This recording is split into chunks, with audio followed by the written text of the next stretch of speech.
मुंबई के रानी मैं छत्तीसगढ़ के राजा, तोला गवा हूँ मैं सीजी के गाना, तोला गवा हूँ मैं सीजी के गाना।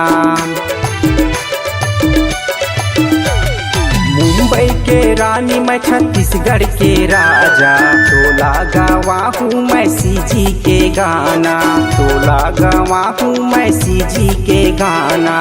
हे मोर संगीत मोर मन के गीत, हे मोर संगीत मोर मन के गीत, तोर से इजहार हो गे रे।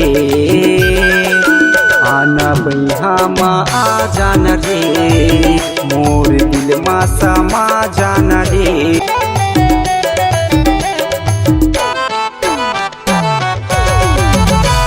झन कर बहाना झन ई तेराना, माया ले रानी माया दे जाना, माया ले रानी माया दे जाना।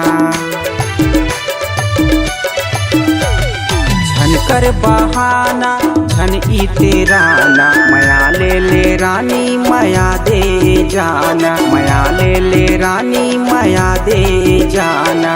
ए तुलसा पान ए दौना पान, ए तुलसा पान ए दौना पान, तोर से इकरार हो गे रे।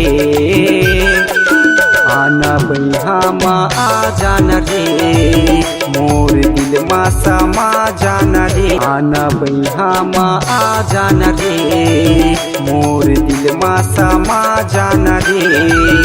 आना बैहा मा आ जाना रे, मोर दिल मा समा जाना रे।